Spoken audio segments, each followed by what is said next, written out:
নমস্কার বন্ধুরা, মানবীর রান্নাঘরে আপনাদের সবাইকে স্বাগত জানাই। আমি আজকে একটা সিম্পল রেসিপি নিয়ে এসেছি। রুই মাছ তো আমাদের সবার বাড়িতেই হয়, বেশিই হয়। তো রুই মাছ অনেক রকমভাবেই খাওয়া যায়। এখানে আমি একটা সিম্পল রেসিপি শেয়ার করেছি। এইভাবে করলে কিন্তু খুব ভালো হয় খেতে। তো আপনারা অনেকেই হয়তো এইভাবেই করেন, তবু আমি এই রেসিপিটা শেয়ার করলাম। এখানে আমি কিছু মাছ ধুয়ে নিয়েছি, বাজার থেকেই কেটে দিয়েছিল মাছটা। তো নুন আর হলুদ মাখিয়ে আমি আগে 10 মিনিট রেখে দেবো। তারপর 10 মিনিট পর মাছগুলো খুব ভালো মতো ভেজে নেবো, একটু কড়া করেই ভাজবো। তো নুন আর হলুদ মাখিয়ে 10 মিনিট রেখে দিলে কী হবে না, এটা নুনটা ভালো মতো ঢুকে যাবে মাছের মধ্যে। আর তাড়াতাড়ি ভাজতে হলে তখন নুনটা একটু বেশি দিতে হয়, এটা আমরা সবাই জানি। আর বেশিক্ষণ রাখার ব্যাপার হলে একটু কম দিলেও চলে নুন। আর এখানে একটা আমি 3টে আমি ছোট টমেটো নিয়েছি, আর 3টে কাঁচা লঙ্কা নিয়েছি। এটার একটা পেস্ট বানিয়ে রাখছি।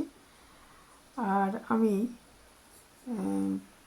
2 চামচ জিরে ধুয়ে আর একটা শুকনো লঙ্কা ধুয়ে একটু একটু ভিজিয়ে রাখলাম। ওটা আমি শিলে বেটে নেব। ইচ্ছে করলে গ্রাইন্ডারও পেস্ট করে নেওয়া যায় বা গুঁড়ো করে নেওয়া যায় জিরেটা।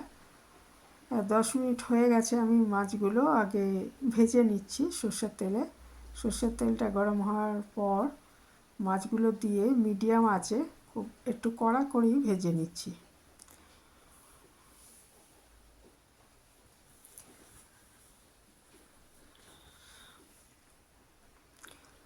এই মাছগুলো আমি আস্তে আস্তে ভেজে নিচ্ছি এইভাবে।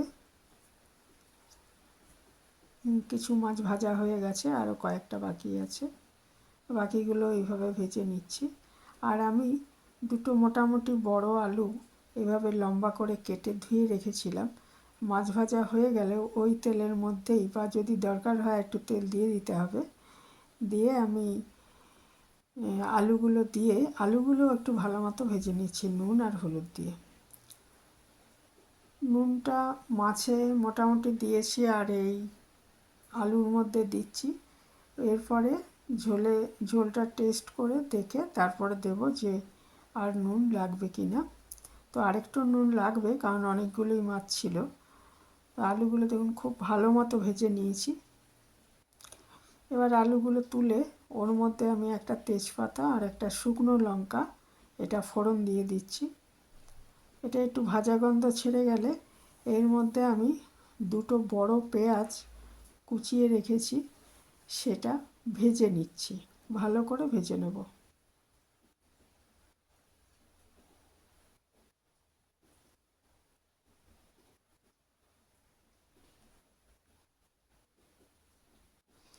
পেঁয়াজটা ভালো করে ভাজা হয়ে গেলে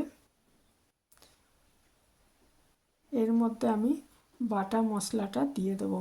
জিরে আর লঙ্কা আমি শিলনোড়ায় বেটে নিয়েছি, সেটা দিয়ে দেবো এর মধ্যে। আগে পেঁয়াজটা ভালো মতো ভেজে নিতে হবে।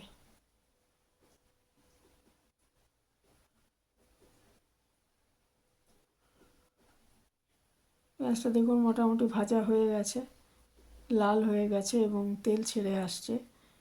এই সময়টায় আমি এর মধ্যে জিরে আর লঙ্কা যে বেটে রেখেছি সেটা দিয়ে দিচ্ছি।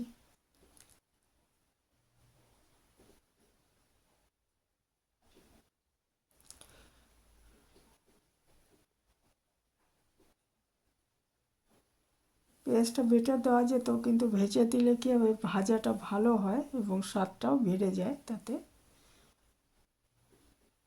দিয়ে দিলাম জিরে আর লঙ্কার বাটা। আর টমেটো পেস্ট করে রেখেছি কিন্তু কাঁচা লঙ্কা দিয়ে। কাঁচা লঙ্কাগুলো বেশ ঝাল, তাই এখানে এখানে জিরেটার সঙ্গে আমি একটা শুকনো লঙ্কা বেটে নিয়েছি।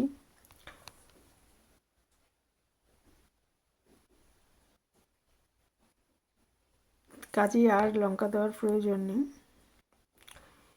জিরেটা ভালো মতো ভাজা হয়ে, জিরে বাটা আর লঙ্কা বাটাটা ভালো মতো ভাজা হয়ে গেলে তারপর আমি এর মধ্যে টমেটোর পেস্টটা মেশাবো। টমেটো আর কাঁচা লঙ্কার যে পেস্ট করে রেখেছি, এটা দেখুন তেল ছেড়ে এসছে। তেল ছেড়ে আসলে বুঝতে হবে যে হয়ে গেছে মশলাটা ভাজা। এর মধ্যে আবার টমেটো আর কাঁচা লঙ্কার পেস্টটা আমি দিয়ে দিলাম, দিয়ে এটাও খুব ভালো মতো কষিয়ে নেব। ততক্ষণ কষাবো যতক্ষণ না এই জলো ভাবটা চলে যায় টমেটোর, এবং কাঁচা গন্ধটা চলে যায় টমেটোর। ততক্ষণ একটু কষিয়ে নেব। দরকার হলে আঁচটা এই সময় একটু বাড়িয়ে এটা কষিয়ে নিতে হবে।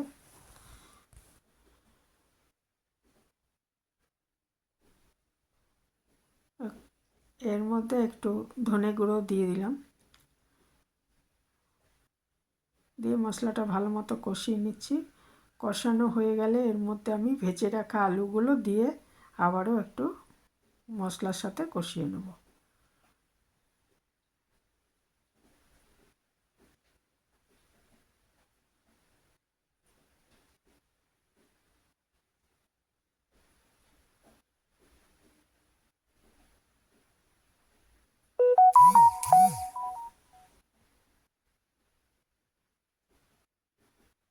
ভেজে রাখা আলুগুলো এর মধ্যে দিয়ে দিচ্ছি,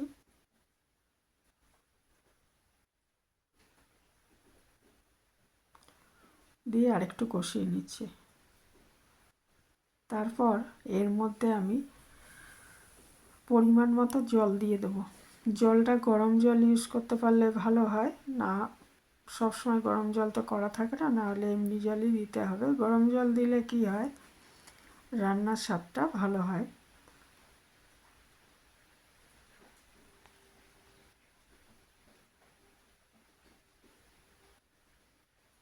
আমি যেরকম ঝোল রাখবো সেই হিসাবে জলটা দিয়ে দিচ্ছি।